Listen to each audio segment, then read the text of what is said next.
Yeah. Hello and Is that welcome good? back to another episode of Not Overthinking. Taimur, how are you doing today? Doing good, man. I've got the girl on me, so I'm doing a bit of a standing and bouncing and pacing kind of podcast. But I got the wireless microphone, so hopefully we should be good. Very good. Yeah, it's going to be one of those kind of like a late night radio podcast. Yeah, Speaking in exactly. like I also can't. soothing and Yeah, slow tones. yeah. I also can't speak super loud because I don't want to wake the girl. So I'm gonna have to speak in this like slightly creepy, airy, whispery voice, and we can tag it as ASMR on YouTube or something. Nice, fantastic. And people in the comments, you can let us know what you think of Taimur's ASMR voice. But yeah, what's been going on? What's been going on? Let me think. I've had a lot of travel in the last few weeks to Berlin for work, so that's been kind of interesting. Hmm. What's it like leaving the baby? I'm going traveling for work.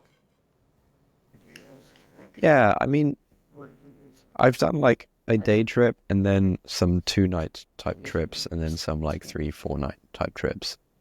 And the day trip was surprisingly smooth, Hmm. from London to Berlin. The longer trips, leaving the girl, I mean, I think it's definitely harder for Lucia. Yeah. But I get little picture and video updates. Um, and whenever I'm on my phone, I just look at pictures of the girl, it's like almost better than Twitter. I Almost probably better than do. I probably look at pictures of the girl for about like 25% of the time that I spend on Twitter or something. Oh, wow. So that's pretty. Well, That's so pretty good. that's pretty good. Like, I mean, okay, so what's the feeling that prompts that? Like, what's going through your mind and heart when you're scrolling through pictures of little baby rather than tweets? I think she's just really cute, isn't she? She's just super cute, and it just kind of makes you happy to look at her pictures. And she's got a private Instagram that friends and family are really loving. And lots of people have said that whenever they need a little pick me up, they just go on her Instagram and look at the pictures, and then they feel happy. Very good. But yeah, I think there is something about a cute baby that just lifts you. You know. Yeah. And does it Yeah. make a difference that it's your cute baby versus any other? If you would follow the random Instagram of a random newborn baby. I think it does make a difference that it's my baby, but like I can imagine getting a good kick out of just another cute baby, and especially if you have some connection to the baby, like if it's someone in the family, a friend or something, Yeah. then I can imagine getting an extra kick out of it. Very good. Um, yeah, so I've been doing that. Ramadan has started now, so yesterday was first day of fasting. Went pretty smoothly, not too long. Yeah, generally feeling quite zen. Yesterday I stayed my grind set. Well, I was trying to figure out what's my Ramadan grind set. And yesterday I stayed up after Sehri, so I got up at like 4:45 to eat, and then I just like stayed up, and I'd gone to bed around 9 p.m. the night before. I probably got like 7.5 hours sleep, which I think was fine. Um, but then around so sunset was at like 5:45, so that's when I could eat again. And then around maybe 6:30, I just felt like super tired. And so today I tried to go to sleep after Sehri, so try and get a couple of hours sleep, but didn't actually manage to fall back to sleep. And Isa was doing some screaming as part of that. So I might just not bother trying to sleep afterwards, just stay awake. Nice. You can be one of those like 5 a.m. guys. Yeah, I do quite like the 5 a.m. thing. But yeah, that's what's been going on. How about you? I was listening to one of your videos with Aman. Oh yeah. You recently watched, yeah. So Aman and I met up in London, I don't know, last year at some point when he was in town. And I kind of just sort of follow him online since he's been a long time fan of Not Overthinking. But yeah, I thought it was a really cool video. Yeah. Oh, thanks, man. Yeah, no, Yeah. he came to Hong Kong and we hung out. We went for a little workout, went for lunch, and then I was like, oh, this is someone who watched a video of mine 4 years ago and has been a long time follower of the pod and like took the advice in that video and has just continued basically following the playbook of that all of the YouTube gurus say, and it's worked for him. 4 years later, through consistency and ups and downs and stuff, he's now making 20K a month. He was able to quit his job, and so yeah, we had him on the channel as a bit of an interview to show what does it look like when a normal person actually follows the advice and succeeds, kind of Yeah. vibe. Yeah, I think that was great. Yeah, I think more content like that would be right. I mean, I don't know how it does on the algorithm. But I find that kind of content quite interesting. And also, a bunch of your team have started leaving your team and then making YouTube videos about why they've left your team and what they're Yeah, up to and stuff. So I've seen Tintin's one, and I was listening to Sap's one yesterday. yep, So that was cool. yeah. It's one of those things where you know, yeah, it just happens. People come in, they learn the ropes of entrepreneurship, and they're like, "Huh, why don't I just do this for myself?" So Yeah, nice. So I have a topic that I've been mulling over the last few you do months that I'm keen to chat through. perfect. Let's do it. Okay, so there's a couple of related ideas here, but I think probably the big one is that I've recently become history pilled. I.e., I think reading and learning about history is quite important, and I never used to think that before. This is a big, Like yeah. yeah, yeah. This has been a big thing that I've changed my mind on and finally understood that I wish I'd understood like 15 years ago or something. But yeah, in school, history just seemed kind of pointless. It was like, okay, Henry VIII had his wives or whatever, and they used to make the houses in Victorian England out of dung and whatever. And then they had the Motte and Bailey castles, and In that the order. Vikings.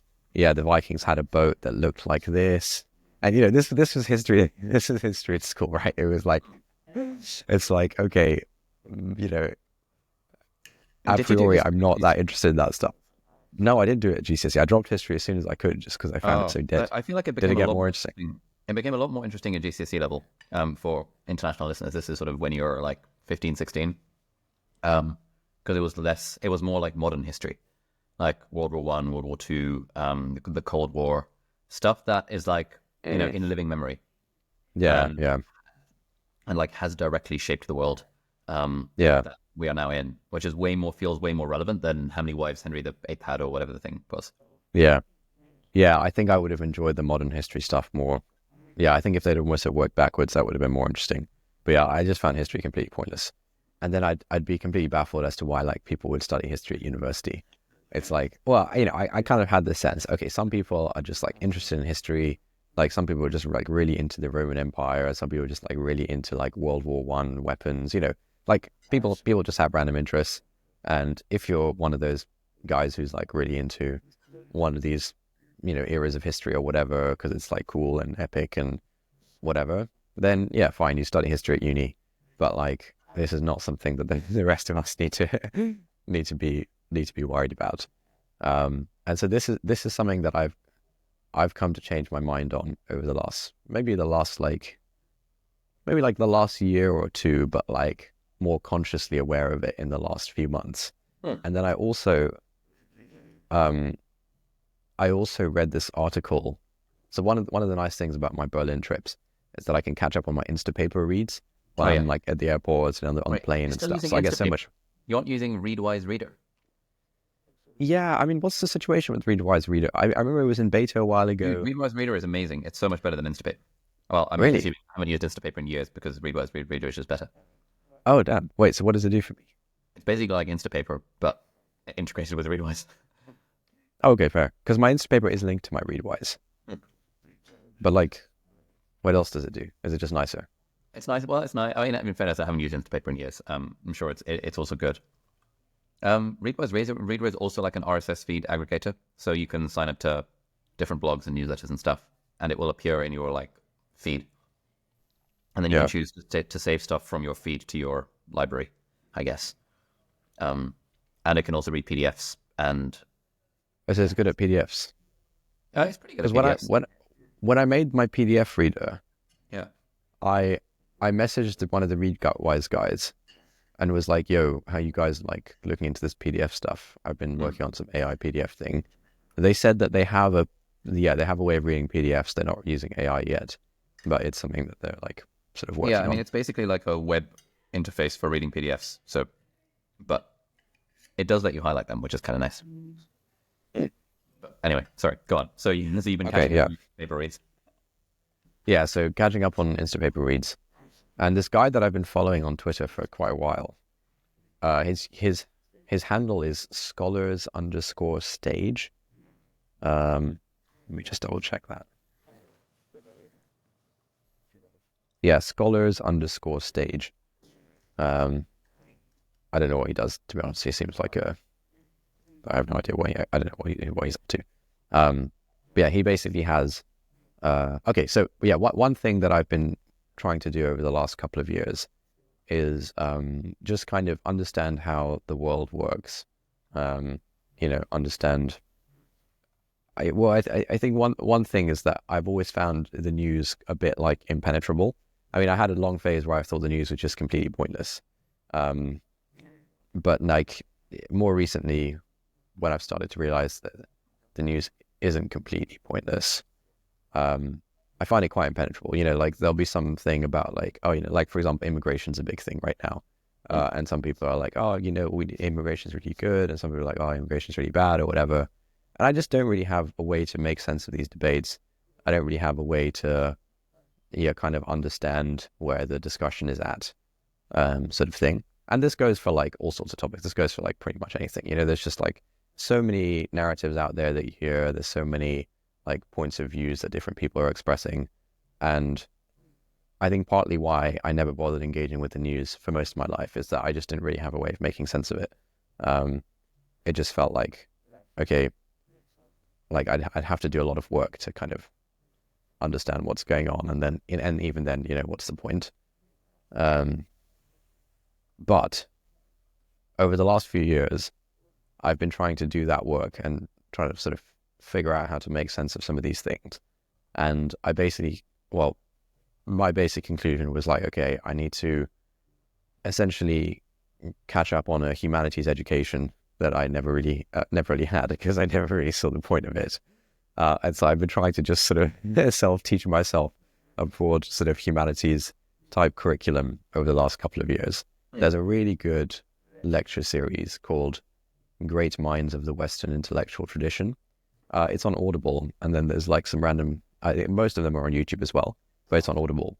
And it's basically like a 60-part lecture series, all the way from like the ancient Greeks to like maybe the 1990s or something, and all the big ideas in, all the big sort of thinkers, ideas in politics, philosophy, etc.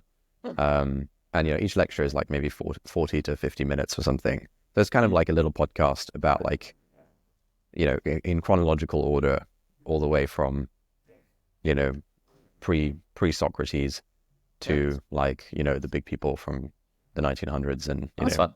and coming up to the 2000s. So that's been like super, super interesting. But yeah, on the history thing, so I think, so that's been a big part of my education. And then there's been some books that I've mentioned on the pod before, After Virtue by Alistair McIntyre, A Secular Age by Charles Taylor, which are also like kind of pretty historical type books, where it's not like, hey, here's some like data and some study about some like universal thing or whatever. It's more like, hey, this is how a thing has developed over a long period of time, and that's how we've ended up in the place that we are.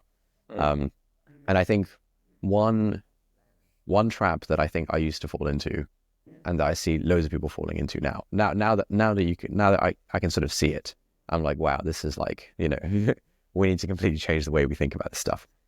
Is basically that if you don't really have any sort of historical consciousness, if you're not really aware of where you are in history, when you try to explain something regarding human affairs, so I'll make it. It's kind of very related to Jason Blakely's shtick, from his book Loss in Ideology and We Built Reality.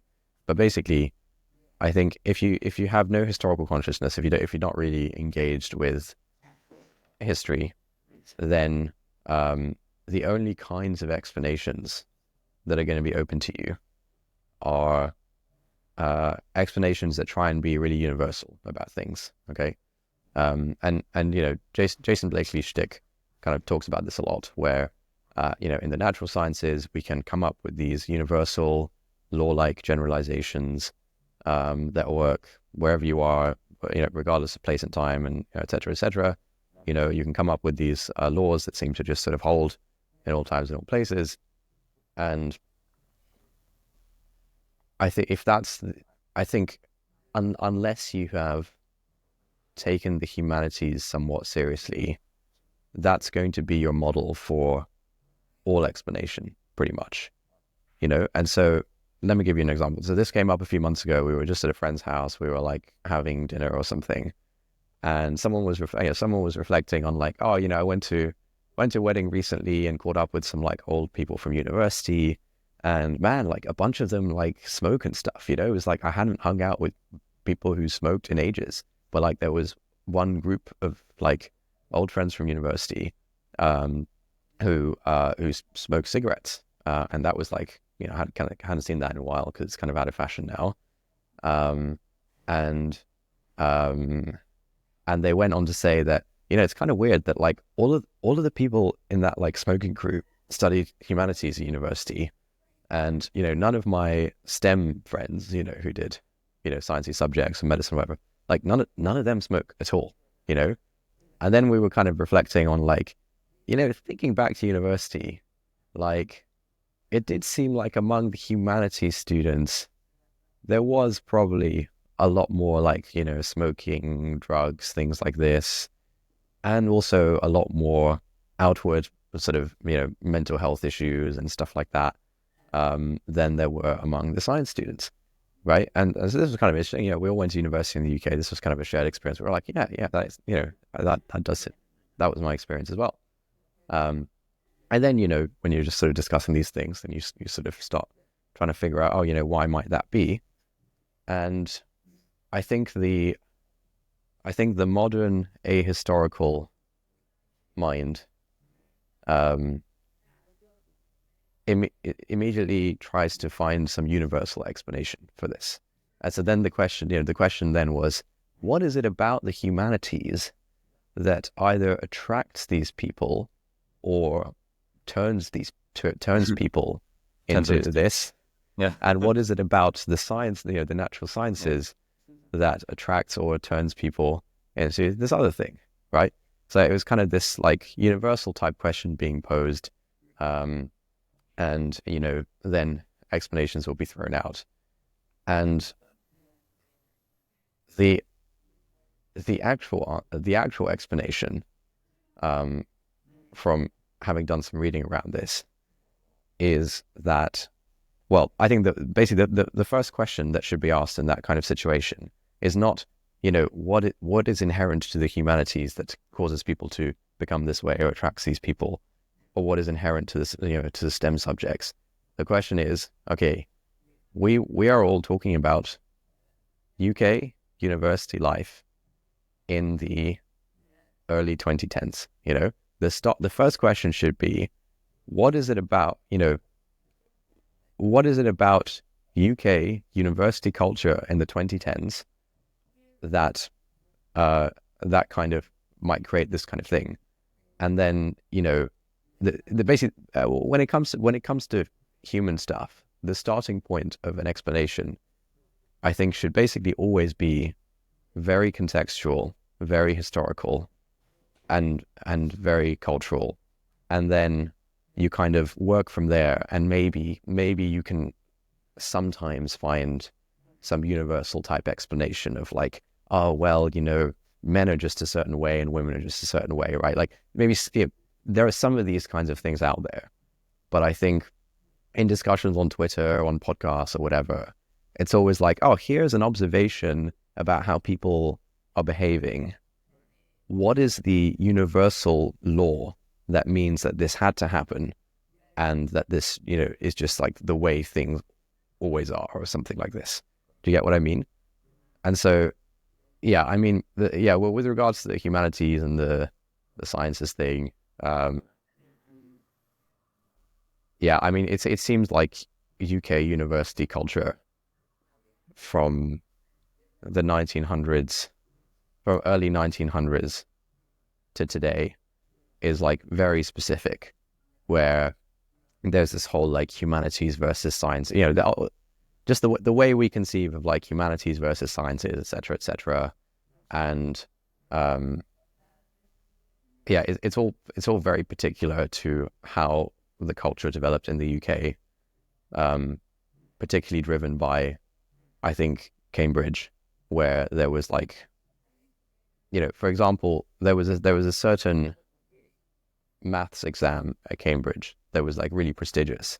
And in like the early 1900s, just because of the prestige of like being top of the year in Cambridge in maths, like way too many people were just like channeling all of their efforts into being top of the year in maths, just because it was like the prestigious thing to do, and stuff like this. Like, yeah, so that was an example of like how I think the real explanations for human stuff are always historical and cultural. And, sometimes you might sometimes earn yourself the right to throw out a universal type explanation if you like really know, if you've like really done your homework, and can come up with something really compelling. But I think people tend to jump to universal type stuff. And you can draw, and people tend to draw on a few sources for these universal type explanations. So, typically the starting point will be some sort of observation or some sort of study or some sort of like social science data type thing about like, oh, these people behave in this way, those people behave in that way, that'll be the thing. And then people typically draw on a couple of sources. One will be like, oh, something about like incentives, basically like economic incentives of like, oh, well, of course those people are doing that. They are simply incentivized to do that by, the invisible hand of the markets or whatever. So that you often hear attempts at universal explanations that draw on incentives, and partially that might be true in some of these cases.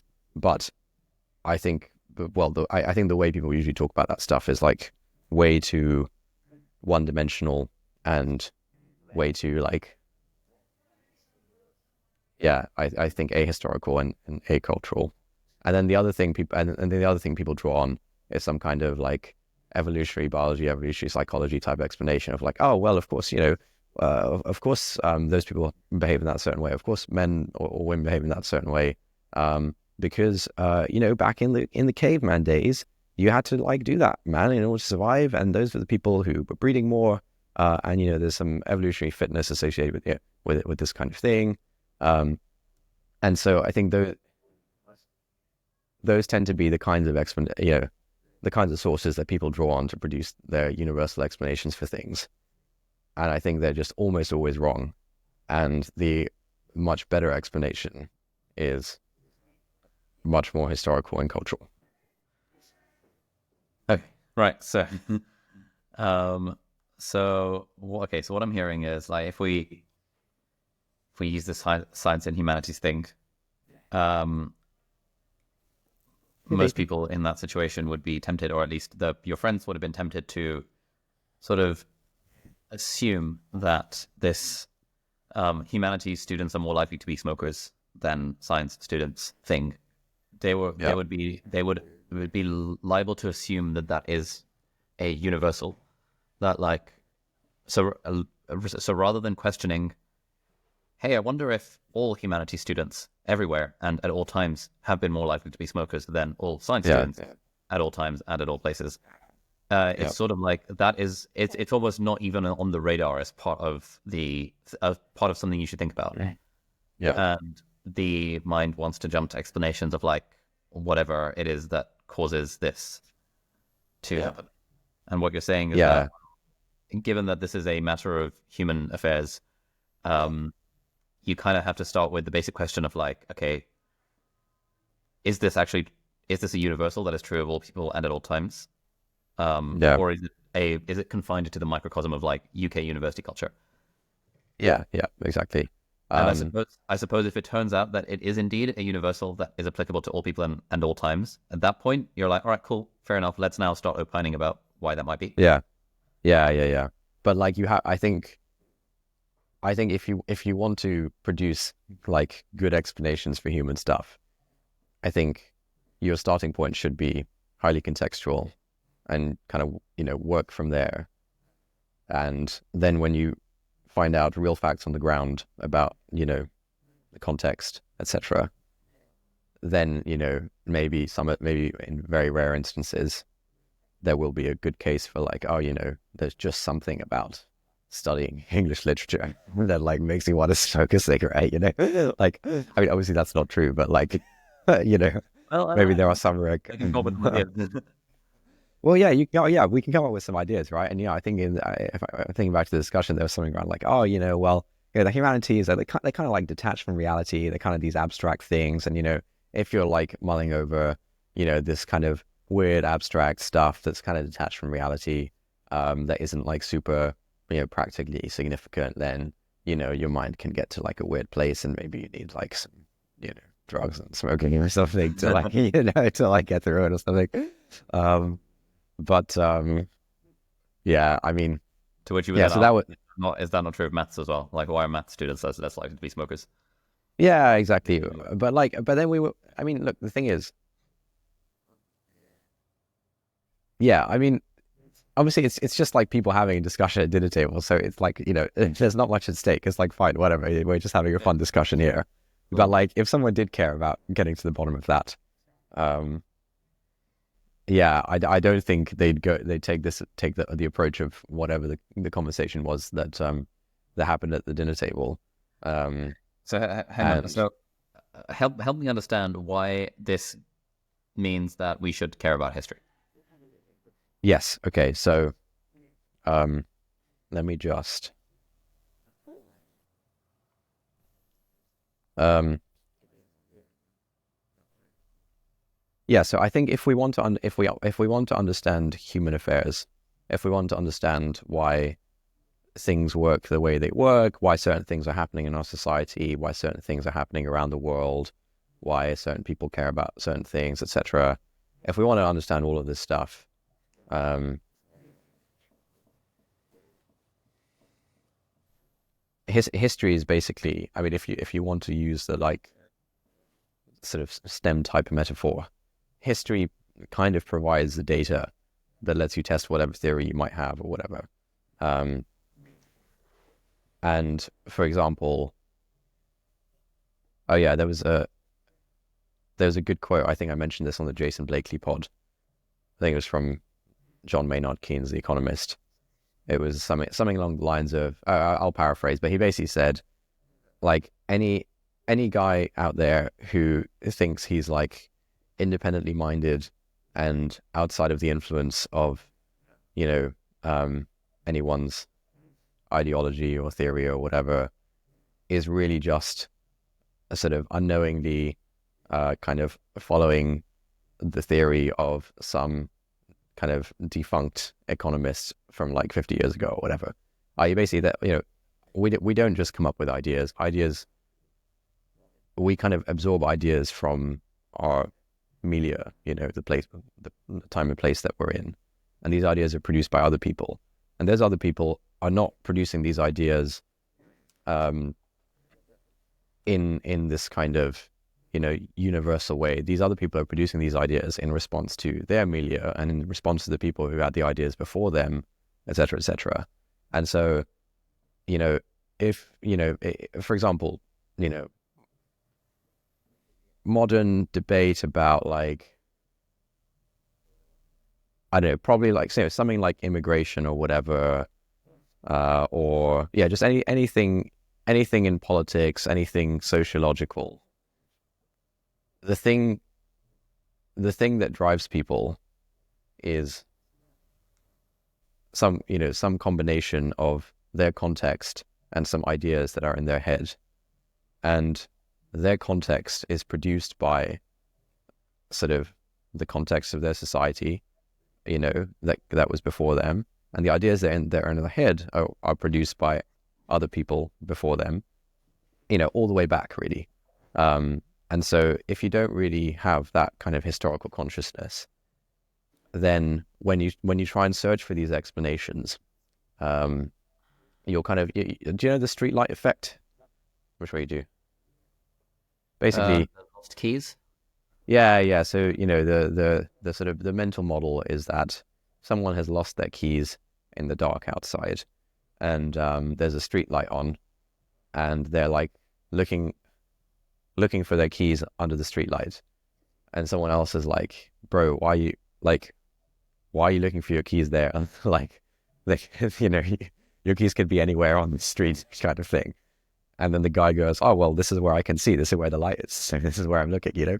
And so if you're only, if in your sort of intellectual arsenal, all you have is some like, you know, mental models and frameworks related to psychology, you know, like Big Five personality or whatever, you know, plus some like basic, you know, a very basic level of like economic thinking around, you know, incentives or something, you know, plus some very basic understanding of like, you know, roughly, you know, what one small part of evolutionary theory says, from which you can then, you know, produce some like evolutionary type. Yeah, I think if you're, I mean, let's just characterize it as the sort of the tech bro arsenal, right? In the tech bro arsenal, you've got these kind of abstract mental models and frameworks from social science, perhaps from like psychology, from like popular economics type things,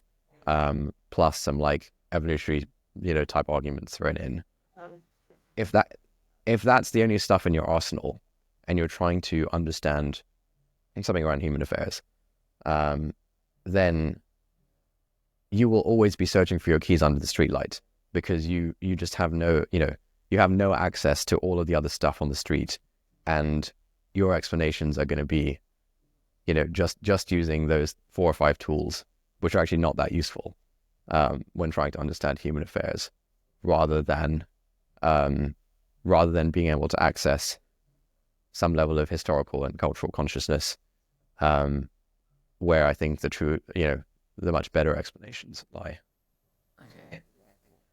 So, Okay, I can read. Let me. So, oh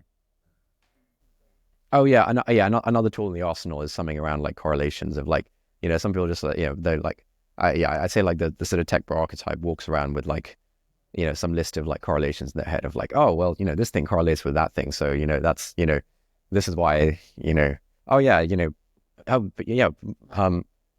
women tend to like you know, do X, Y, and Z more, and men tend to do this more or whatever.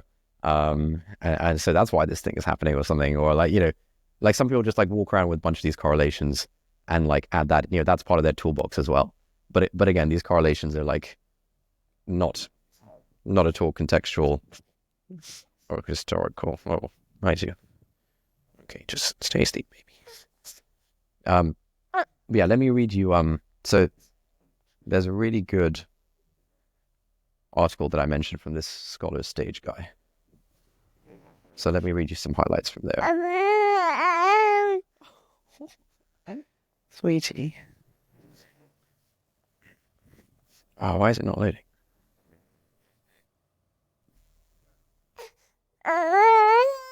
Oh no. Okay, can you pause the thing? yeah. That's fine. Alrighty, we are back. What were you saying?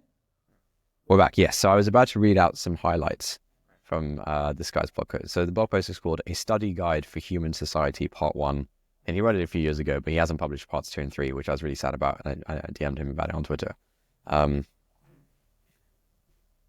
So, okay.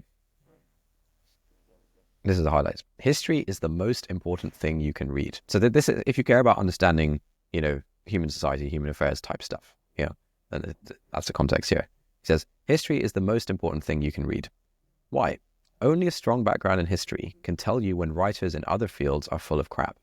I cannot tell you the number of times I've found a political argument, or even a fairly well-regarded work of social science, that reads compelling at the 10,000-foot view, but falls apart when you stack it up against concrete facts of history seen from the ground. Humans are motivated reasoners. We bend our data to fit our theories. If you're not familiar with the data, you will not realize when it's being distorted or misused. And he says that if you are someone who cares about understanding human society, human affairs type stuff, he says, I'd prioritize my reading in the following categories and in the following order. 1, history. 2, literature. 3, behavioral science. 4, political/moral philosophy, and 5, social science. But yeah, he says history is basically the most important one, and then within that he kind of talks about sort of different types of history books.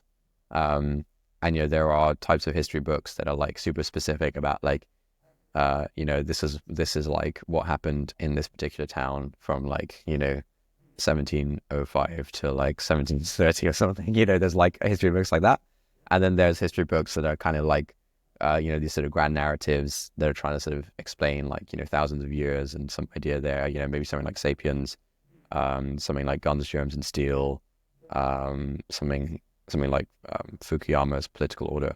So he says the last group of history books that you should read are the ones you are likely the most eager to read. These are books like Jared Diamond's *Guns, Germs, and Steel*, Francis Fukuyama's *Political Order*, Ian Morris's *While*, Ian Morris is something, I got the highlight wrong. He says, while methodologically these books are properly considered histories, for the purpose of this series, I group them with the social sciences. They are concerned with the same questions that animate works of social science, like, why nations fail, prosperity, poverty, etc. I'll try to answer questions like, why do some countries become wealthy while others do not? What explains the rise and fall of civilizations? Why did Western countries conquer the world instead of the other way around? Etc. He basically says these books are fine to read and fun to contemplate, but if you start here, you are doing it wrong. I have collected 15 separate 400-plus page books that try to answer the question, why did the West get rich first? And that was 7 years ago. The number of good books tackling this question has only grown larger. But if that is all you read, you are in trouble. How will you know who is right and who is wrong? If you have not read widely in history and anthropology, who are you to judge? There is absolutely no point, for example, in reading one guy's books if you don't have the background knowledge needed to assess whether his models match the historical record. There is no point reading some other guy's explanation for why China stagnated and why Europe did not, if you do not know anything about Chinese or European history yourself. Grand theories of civilization should be at the bottom of your list. They're worth reading, but not before you have the foundation in facts that you need to distinguish between the good work and the ill. Here's the problem, though. What do you think? The facts are boring. The facts are boring? How do we get around that? Like, the facts are just boring. Like, we are much more like, if someone wants to make it their life's mission to understand how societies work, like this guy does, I'm on his website and I've saved a bunch of his links. It seems cool. But like, then okay, fine. You start with the basic facts.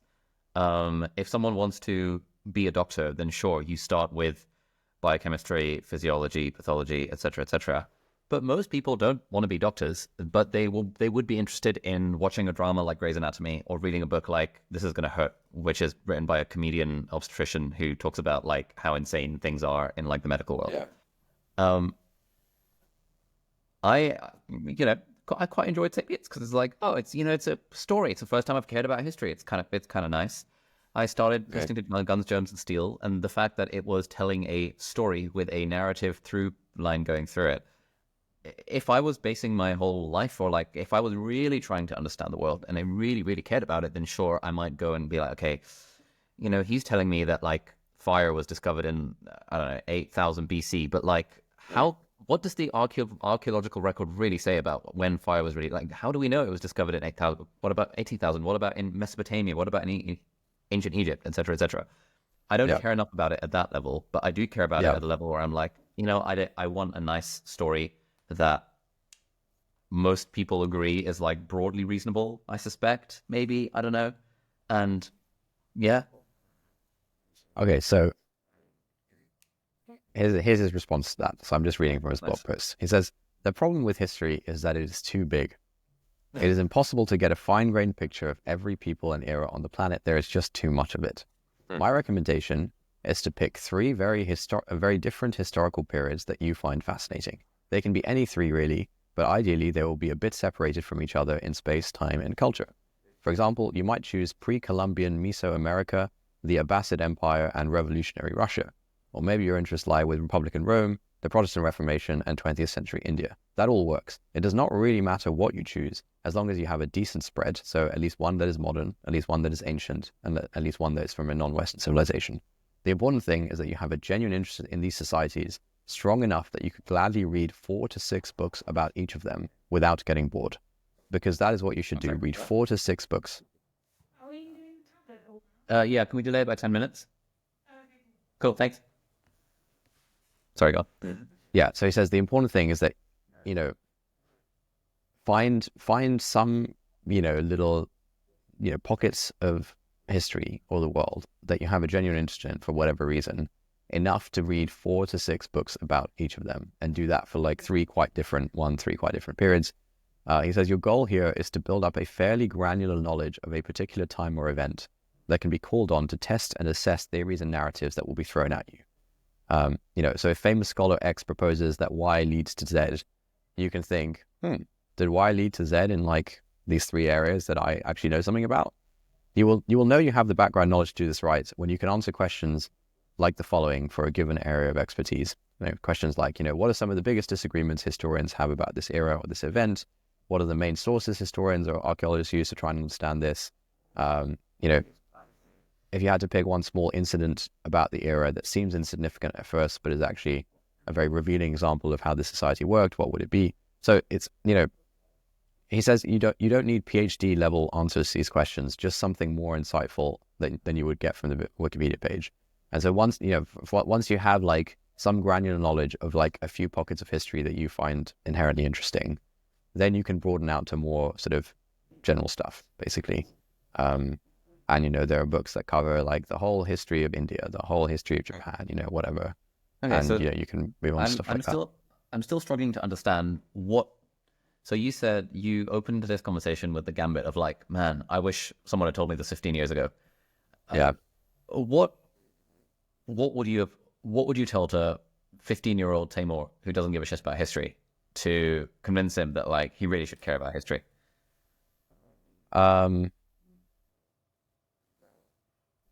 Yeah, I mean, okay, wait. So I had started writing up a blog post about this. I can dig it up. Yeah, I mean,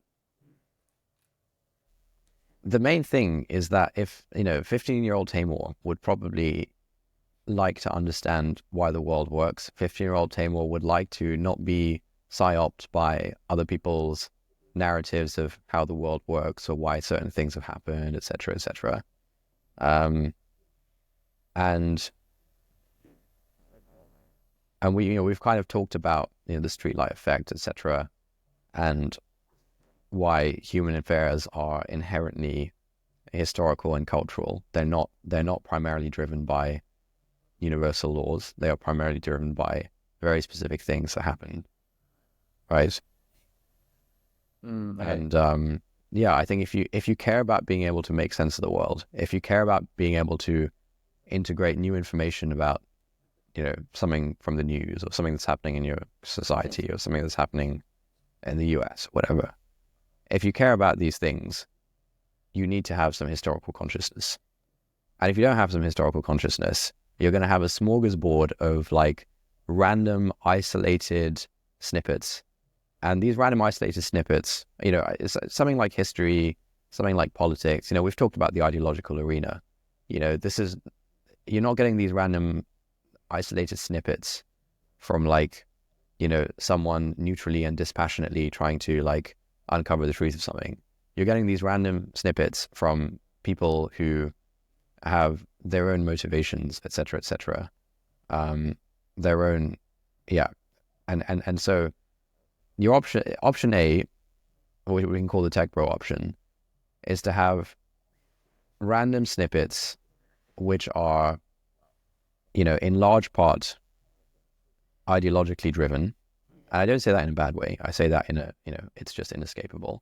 You can have random snippets from different people, which are all slightly ideologically driven in different ways, and are all, very particular to like specific circumstances. So the tech bro sort of arsenal will have these like random snippets of like, let's call it the facts of history, or like, maybe there's some like grand narrative from a book like Gun Germs and Steel or something. It's kind of interesting. So Tegra will have some of those random things, and then alongside it, they'll have this arsenal of like supposedly universal tools for making sense of why humans behave the way they do. And these will include things from the social sciences, which you probably have no idea whether they really hold up, as we're finding out They probably include things from psychology, behavioral economics type stuff of like some framework, some mental model, whatever.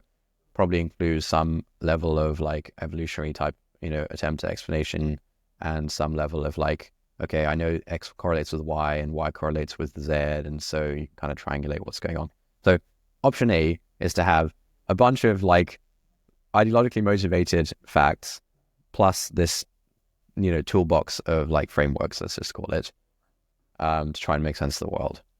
And option B, which I think takes a ton of work, is to develop a sort of coherent view of how the world works that will have like lots of gaps, etc., etc. But I think you can get sort of directionally correct, or you'll be much directionally better on big picture things, and then you will actually be able to really make sense of a few small picture things that are your particular areas where you know more about. And I think if I think in the tech bro approach of option A, I think you are much more likely to get caught up in the times, not the newspaper, but just like the time, the time that you're living in and whatever stuff other people are pushing around. Whereas in world B, I think you are much less likely to just get caught up in like whatever the thing is, because you have some understanding. I think with a combination of a big picture understanding of like why your particular society is the way it is and how it got here. And I think that like audiobook series that I mentioned is like quite good for filling in parts of that picture. With a combination of that big picture understanding, plus like some specialized understanding of pockets of history, like this guy suggests, I think 15-year-old Taimur, or whoever is listening, will have a much better understanding of things. Will be less prone to getting sort of swept away by some new random thing that's being proposed that like seems kind of plausible if you don't know anything about much. And it'll also let you integrate new information coherently into this, into your picture of the world. You're not convinced? I think like a lot of this feels like it depends on what the goal really is. I don't think you could have convinced 15-year-old Taimur with that argument. What 15-year-old Taimur wanted to do is go home, hunch over on his computer and play League of Legends with his friends while on a Skype call. Yeah, I agree. Yeah, fine. Yeah. But if you'd said, But hey, 15-year-old Taimur, do you care about understanding the world? How about you read 4 to 6 history books of like 3 different eras of history that you really like, such that when you get information from the media, it won't like fool you to the degree that it currently is. It'd be like, bro, I don't even watch the news. It's like, why do I care? I don't want to play League of Legends. No, I mean, no. We talked. I wonder if it's Yeah. similar Okay. Look, there was definitely but at some point in my teenage years, there was definitely a point at which I wouldn't have cared about any of this, and I wanted to play video games and like make random websites or something. But I think there was also some point at which I would have cared about not being psyoped by other people's ideas, and I would have cared about wanting to make sense of the world. I mean, maybe not like 15-year-old me. There are some 15-year-olds who care more about that. I was not one of them. But probably I would say like 18-year-old me, like around the time of university or something. Yeah. I think I would have. Remember, at the time you were trying to get through your degree, watch as much anime as you could, and I think you were doing some hackathons here and there. Did you really care? Would you really have cared about, like, were you seeking out explanations for how the world... I feel like this, you became a sort of armchair, I'm interested in sociology like 2 years ago on the pod. 2 or 3 years ago. But I think I could have been convinced to do it. I think I could have...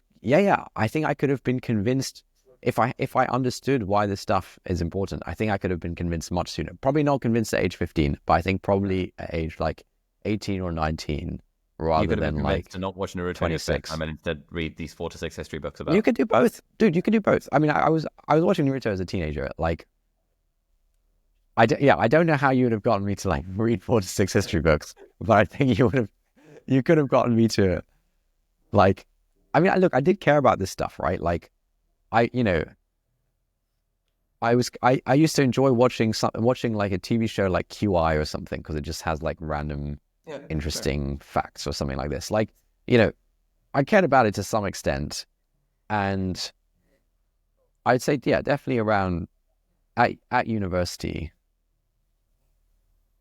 Like, sure, I was up to a lot of random stuff, but like, I think if someone had explained these things to me, Yeah, you might have. I think my position might have been, okay, yeah, this is actually like quite a quite an important thing, a kind of lifelong learning type project, and I will, for the little amount of time I have to do reading, I will, change it based on this or whatever, or I would be more skeptical of X, Okay, Y, Z, fine. or something like this, Cool.